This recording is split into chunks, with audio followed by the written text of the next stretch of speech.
जहां नक्सली हमले में 3 जवान शहीद हो गए, 2 की हालत अभी भी गंभीर बताई जा रही है। घायल जवानों को चॉपर से जगदलपुर रेफर किया गया है। कोबरा बटालियन और डीआरजी के जवानों के साथ बताया जा रहा है कि अब भी मुठभेड़ जारी है। रायपुर रेंज आईजी रतनलाल डांगी नारायणा अस्पताल पहुंचे और उन्होंने कहा है कि हमारे जवानों ने डटकर मुकाबला किया है। सीएम विष्णुदेव साय ने जवानों की शहादत को नमन किया है। थोड़ी देर में मुख्यमंत्री विष्णुदेव साय भी नारायणा अस्पताल पहुंचेंगे। तो बीजापुर नक्सली हमले में 3 जवान शहीद हो गए हैं, 2 की हालत अभी भी गंभीर बताई जा रही है। अस्पताल में लगातार उनका इलाज जारी है। थोड़ी देर में बताया जा रहा है कि मुख्यमंत्री विष्णुदेव साय भी नारायणा अस्पताल पहुंचेंगे और रायपुर रेंज के आईजी रतनलाल डांगी नारायणा अस्पताल पहुंच चुके हैं। उन्होंने कहा कि हमारे जवानों ने डटकर मुकाबला किया है।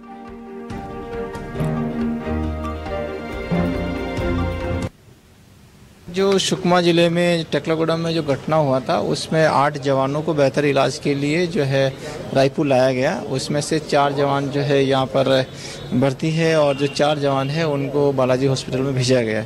यहाँ जो 4 जवान है उनसे हमने बातचीत की है, उनकी स्थिति बेहतर है। डॉक्टर का भी कहना है कि वो सभी लोग खतरे से बाहर हैं।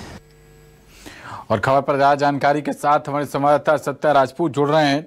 सत्या, बेहद दुखद खबर है, 3 जवान हमारे शहीद हो गए हैं, लेकिन बाकी के जो जिंदगी और मौत के बीच में लड़ रहे हैं उनके स्वास्थ्य को लेकर क्या कुछ अपडेट? बिल्कुल, देखिए मैं इस वक्त जो है बालाजी हॉस्पिटल पे मौजूद हूँ और सीएम जो है यहाँ हॉस्पिटल पहुँच चुके हैं। चूंकि 4 जवान जो नक्सल घटना में घायल हैं वो यहाँ पहुँचे हैं। सीएम जो है अभी जी पहुँचे हुए हैं। ये काफिला आप देख रहे हैं, जवानों से मिलेंगे, उनका हाल चाल जानेंगे और ये लाइव तस्वीर आप देख रहे हैं बालाजी हॉस्पिटल से। और यहाँ 4 जवान जो है घायल हैं जिनके जो है इलाज जारी है, जिसमें जवान वेंकटेश और राजेश की जो हालात को जो है डॉक्टरों ने गंभीर बताई है। वहीं 2 जवान को जो हालत जो है नाजुक की स्थिति में है, इस तरह के डॉक्टरों का बयान है। और सीएम जो है विष्णुदेव साय यहाँ पहुंचे हुए हैं, साथ में गृह मंत्री यहाँ मौजूद हैं। तो ये अभी जवानों के हाल चाल जानेंगे और ये बालाजी हॉस्पिटल से जो है सीधी लाइव आप देख रहे हैं। अगर बात करें तो यहाँ पे जो है 4 जवानों को यहाँ जो है भर्ती जो है यहाँ पे की गई है और इलाज जारी है। फिलहाल अगर हम बात करें तो जवानों के पैर में, हाथ में और उंगली में जो है गोली लगी है और ऐसे स्थिति में जो है ऊपर से गिरने से उनके सीने में जो है दबाव जो आ गया और दबाव के कारण उनमें जो है घबराहट की भी स्थिति है। 48 घंटे के लिए, 48 से 72 घंटे के लिए अभी स्थिति को क्लियर नहीं किया जा सकता है, ऐसा जो है डॉक्टरों का कहना है। और अगर हम बात करें तो टोटल इस घटना के 8 जो है घायल जवानों को जो है रायपुर लाया गया है, जिसमें 4 जो है बालाजी में और 4 जो है नारायणा हॉस्पिटल में भर्ती है।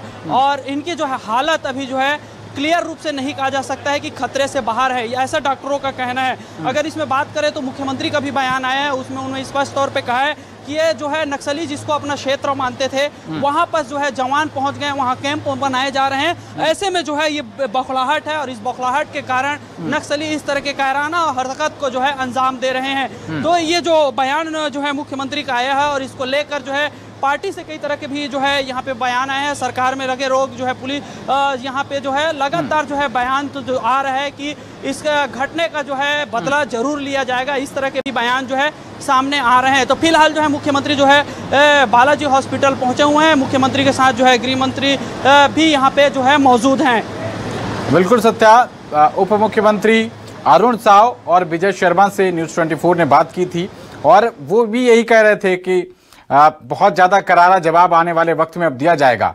लेकिन सत्ता, ये एक अबूझ पहेली सी बनता जा रहा है। अभी बहुत कम समय हुआ है नई सरकार को शपथ लेते हुए और एक बड़ी चुनौती उनके सामने आ गई है।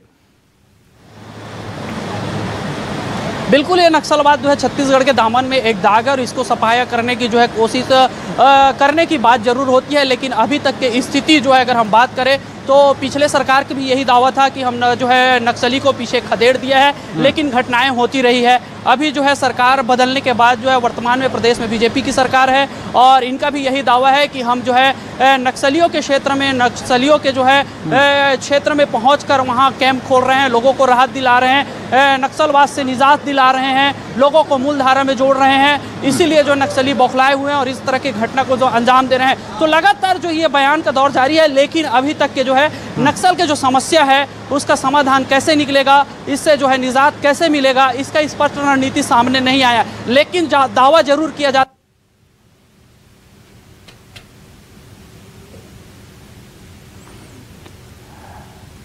तो बीजापुर के टेकलगुड़े में जो मुठभेड़ हुई है उसमें दुखद खबर यह है कि हमारे 3 जवान शहीद हो गए हैं और 14 जवान घायल हैं, जिनका लगातार इलाज जारी है। मुख्यमंत्री विष्णुदेव साय और गृह मंत्री विजय शर्मा बालाजी हॉस्पिटल पहुंचे हुए हैं और रायपुर में हालचाल जानने के लिए पहुंचे हुए हैं। मुख्यमंत्री ने शहीद जवानों को नमन भी किया है और अब पूरी सरकार का कहना यह है कि अब कड़ी भाषा में नक्सलियों से बातचीत की जाएगी, क्योंकि नक्सली क्षेत्र में लोगों को मुख्य धारा में जोड़ने के जो प्रयास सरकार के द्वारा किए जा रहे हैं उनसे बौखलाकर नक्सलियों ने इस बड़े घटना को अंजाम दिया है।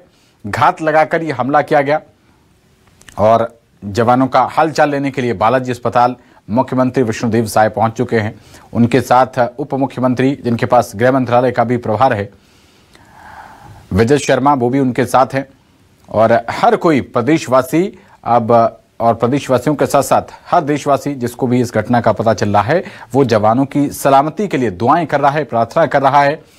लेकिन ये बड़ी एक कायराना हरकत नक्सलियों की। हमारे संवाददाता सत्या राजपूत लगातार हमारे साथ बने हुए हैं। सत्या, आने वाले वक्त में चुनाव भी है, लोकसभा चुनाव की तैयारियां एक तरफ चल रही हैं, तो ऐसे में जब विजय शर्मा की तरफ से यह कहा गया कि हम नक्सलियों से बात करेंगे, वो वीडियो कॉल से जुड़ लें या फिर जहां वो मुफीद समझे वहां वार्ता कर लें, मुख्य धारा में लौटे, लेकिन नक्सलियों की तरफ से उल्टा जवाब दिया गया है। अब ऐसे में अब खून खराबे की स्थिति तो और ज्यादा आगे बढ़ सकती है।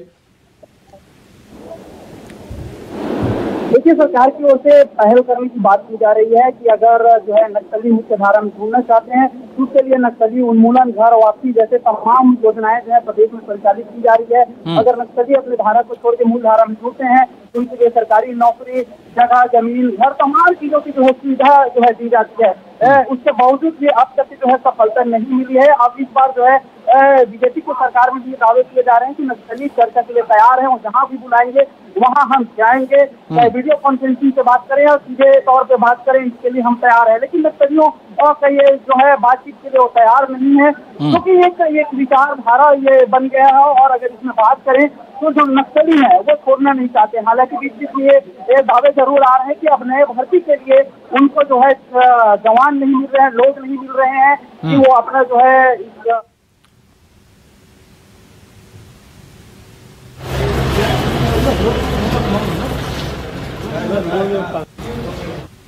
काफी बहादुरी से इस मुठभेड़ में लड़ाई लड़ा, लेकिन दुर्भाग्यवश तीनों घायल हुआ और घायल के पश्चात उन्होंने स्पॉट में उनका शहादत भी हो गए थे। अन्य जो 14 हमारा जवान है जिन्हें स्प्लिंटर इंजरी और मामूली चोट आए थे, उन्हें तत्काल अभी हेलीकॉप्टर के माध्यम से इवैक्यूएट करके जबलपुर मेडिकल कॉलेज या रायपुर में 2 अन्य हॉस्पिटल में उनका इलाज की जा रही है। सभी जवान अभी खतरा से बाहर हैं, उनका इलाज अभी लगातार जारी, उनका कंडीशन स्टेबल बताई जा रहा है और आसपास इलाके में अभी लगातार एडिशनल रीइंफोर्समेंट पार्टी के साथ कार्रवाई की जा रही है। 2021 में उसी टेकलगुड़ा में तब एक अभियान के लिए हमारे सुरक्षा बल गए थे, उसमें हमको काफ़ी बड़ी क्षति हुई थी। उनमें से हमारा 23 जवान का शहादत भी हुआ और हमारा इरादा है उन इलाका में जो माओवादी का एक मजबूत गढ़ माना जाता है, उन इलाका में हम नियमित रूप से उपस्थित रहकर क्षेत्र की जनता को माओवादी उनकी गतिविधि से मुक्ति दिलाने के साथ साथ विकास कार्य को भी गति देने के उद्देश्य से कैंप स्थापित की जा रही है। आज का एक घटना के बावजूद हमारा इरादा मजबूत है, हम पीछे नहीं हटेगा, वो कैंप यथावत स्थापित रहेगा और आने वाले समय और मजबूती से माओवादी के खिलाफ लड़ाई लड़ने के लिए ये कैंप एक महत्वपूर्ण भूमिका निभाएगा। तीनों शहीद जवान को हम नमन करते हैं, उन्होंने काफ़ी बहादुरी से इस लड़ाई लड़ा है। जनता के हित में जो हमारा सभी कैंप स्थापित की जा रही है उसमें हमारा पूर्व में भी काफ़ी नुकसान हुआ, लेकिन आज जो घटनाक्रम हुआ उसमें हमारा सभी जवान ने काफ़ी बहादुरी से लड़ाई लड़ा है और हम उनके ऊपर गर्व है। उन तीनों जवानों की शहादत को हम नमन करते हुए उनकी बलिदान को व्यर्थ नहीं होने देगा, उनकी बलिदान को सम्मान करने के उद्देश्य से ये कैंप और मजबूती से स्थापित रहेगा और आने वाले समय और मजबूती से हम आगे कार्रवाई करेगा। सर, आज के पर्सपेक्टिव में अगर देखा जाए तो ऑकवर्ड ज्योग्राफिकल जो टेरेन का फायदा नक्सलियों को मिला या हमसे कोई गलती हुई? नहीं, देखिए, जैसा जिस इलाके में हम अभी आगे प्रवेश कर रहा है, जैसा माओवादी का एक मजबूत गढ़ जो माना जाता है और इसके पूर्व में भी जैसा मिनपा में भी वर्ष 2020 में घटना हुआ है, उसके बाद फिर हम मिनपा में भी कैंप स्थापित करके आज की डेट में मिनपा में एक सामान्य वातावरण निर्मित करने के लिए हम काफ़ी हद तक आगे बढ़ गए थे। और जैसे माओवादी का टेक्लागुडम हो या अन्य जो भी उनके स्ट्रॉन्ग इलाका है उनमें हमारा इरादा मतलब उसको उनकी कब्जे में नहीं रहने देगा। उसमें बड़े हमको काफ़ी मजबूती से लड़ाई लड़ना पड़ेगा। उसी तैयारी के साथ ही गई, लेकिन लड़ाई में हमारे जवान का भी बहुत दूर से लड़ने के बावजूद भी शहादत हुआ। क्योंकि क्षेत्र ऐसी है, उनकी काफ़ी मजबूत गढ़ माना जाता है माओवादी का। हम की पूरा तैयारी के साथ गए थे, लेकिन उसके बाद इस बार शहादत होने के बावजूद भी हम पीछे नहीं हटाए। अभी भी हमारा वरिष्ठ अधिकारी से लेकर सभी जवान मोर्चा में तैनात होकर अभी लड़ाई को लड़ रहा है। और आने वाले समय और हमारा जो मोर्चाबंदी और मजबूत होगा और इस इलाके से हम पीछे नहीं हटेगा। क्षेत्र की जनता के सहयोग से और आगे मजबूती से जाएगा। सर, क्या की वजह से नक्सलियों को सैनिटाइज होना पड़ रहा है, ये वजह है या फिर जो अभी जो नई स्ट्रैटेजी तैयार हो रही है एग्रेसिव वाली, उसकी वजह से ऐसे हमले हो रहे हैं? देखिए, जैसे मैं पूर्व में भी बताया था, मतलब हम धीरे धीरे एक कदम आगे बढ़ते बढ़ते अभी जो टेक्लागुडा में है वो इलाका जो बैटल नंबर 1 की एक मुख्यालय के रूप है, जैसे 5-6 क्षेत्र के यदि हम माना जाते हैं उनमें से टेक्लागुडम भी एक है। उधर तक पहुंच गए थे। निश्चित रूप से लड़ाई तो होगा उन इलाका में। हम पूरा तैयारी के साथ पूरा हिम्मत के साथ जा रहा है और लड़ाई में दुर्भाग्यवश हमारे 3 जवान को शहादत हुआ। लेकिन यदि ये लड़ाई मजबूती से नहीं लड़ा होगा और भारी नुकसान भी उठाना पड़ा। जैसे पूर्व घटना का जो जितना भी हमारा जो उसके विश्लेषण करके काफ़ी इस बार मजबूती के साथ की गई थी। और जितना भी हमारा फोर्स है, कोबरा, DRG, STF और CRPF, सभी ने एक रणनीति के साथ इसको मुकाबला किया। इसी कारण से जो माओवादी को भी नुकसान उठाना पड़ा और नुकसान होने के बावजूद भी हम अभी भी उधर मैदान में डटे हुए और सभी सीनियर अधिकारी भी उधर ही है। और हमको पूरा उम्मीद है मतलब जो माओवादी की जो भी साजिश होगा उसका हम सक्सेस नहीं होने देगा। हम और जो बेहतर रणनीति के साथ उस इलाके में बने रहेगा और आगे भी जाने के लिए हमारा विचार है। गुरिल्ला वारफेयर वाला पूरा जोन है सर, तो ऐसे में फोर्स इंक्लूडिंग आप क्या ये अज्यूम कर रहे हैं कि आने वाले समय में ऐसे और भी हमले करेंगे नक्सली? देखिए, आज नहीं तो कल उन इलाका में भी हमको प्रवेश करना पड़ेगा। उस इलाका को भी हम अपना कब्जा में लेना पड़ेगा ताकि एक क्षेत्र की जनता को हम माओवादियों को कब्जे में होने नहीं देगा। क्योंकि विगत लगभग 30-40 वर्षों से उस इलाका को माओवादी ने अपना एक मुख्यालय के रूप में बनाकर रखा था और अपना कब्जा वाला क्षेत्र मानकर अपना एक स्ट्रॉन्ग बेस एरिया मानकर चल रहा है। हम उसको आने वाला समय उसको उस परिस्थिति को नहीं होने देगा। हम उन इलाकों में भी शासन के जो प्रशासन के जो कब्जा में ले कर देगा ताकि उस इलाके के जनता को भी मतलब एक अधिकार है जो मुख्य धारा में जोड़कर अपना एक सामान्य जीवन जीने का, उस अधिकार को हम दिलाकर ही दे पाएगा। सर, एक बड़े नक्सल लीडर कौन हो सकता था, कितने नक्सल वजूद की संभावना रही है? अभी बटालियन नंबर 1 का होने को पूरा जानकारी है। उसमें कैडर कौन कौन है वो अभी डिटेल इन्वेस्टिगेशन में पता चलेगा। लेकिन उस इलाका जो PLG बटालियन नंबर 1 का और CRC और अन्य जो PLG फॉर्मेशन का मजबूत क्षेत्र है, जैसा मैं पूर्व में भी बताए थे 2021 में भी तब उन इलाका में हम ऑपरेशन में गए थे। उस दौरान भी हमारा काफ़ी बड़ी लड़ाई हुआ, उसमें 23 हमारे जवान का शहादत भी हुआ। लेकिन इस बार हम नियमित रूप से परमानेंटली रहने के लिए गए और पीछे नहीं हटे, उधर रहेगा और आगे लड़ाई को लड़ेगा।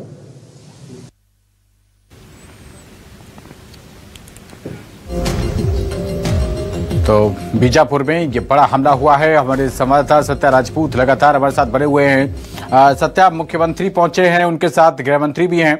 और जो मैं बात अभी अधूरी रह गई थी कि जब पेशकश सरकार की तरफ से बातचीत की हुई थी उस बीच गोली चल गई है। अब आगे आने वाले समय में संघर्ष की स्थिति और भी ज्यादा देखने को मिल सकती है।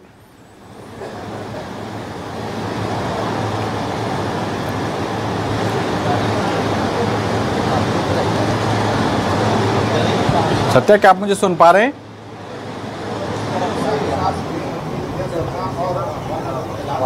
तो सत्या से तकनीकी खामी के चलते संपर्क नहीं हो पा रहा है। देखिए, CM और डिप्टी CM जो है यहाँ पे पहुंच चुके हैं और हॉस्पिटल में जवानों के जो है सूद ले रहे हैं, हालचाल जान रहे हैं। और इस वक्त जो है बालाजी हॉस्पिटल में है, यहाँ 4 जवान जो हैं घायल जवानों के जो है इलाज जारी है। और ऐसे स्थिति में अगर हम बात करें तो यहाँ के जो है इलाज के दौरान जो है डॉक्टरों से हमारी बातचीत है, उनका कहना है कि फिलहाल जो है 72 से 48 घंटे के बीच में जो है अभी कुछ भी नहीं कहा जा सकता है। लेकिन जवानों के स्थिति को लेकर कहा है कि 2 जवान अभी फिलहाल खतरे से बाहर है और 2 जवान जो है अभी भी खतरा जो है बनी हुई है। अगर ये टोटल इसमें हम बात करें तो इस मुठभेड़ में 15 जो है जवान जो है घायल हुए हैं और 3 जवान जो है शहीद हुए हैं। उसमें से जो है आरक्षक जो है देवन सिंह है जो कोबरा से हैं, और आरक्षक पवन कुमार है, आरक्षक लाबंधर सिंह है, और लखबीर सिंह है, राजेश पंचाल असिस्टेंट कमांडेंट है, और अखिलेश यादव है, हरेंद्र सिंह है, गोपीनाथ है, मनोज नाथ है, विकास कुमार है। तो इस तरह से टोटल जो है 15 जवान जो है घायल हुए हैं, और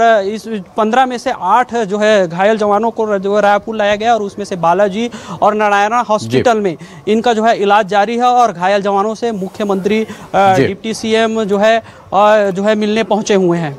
चलिए, बहुत शुक्रिया सत्या आपका, आप इस पूरे वाकये पर नजर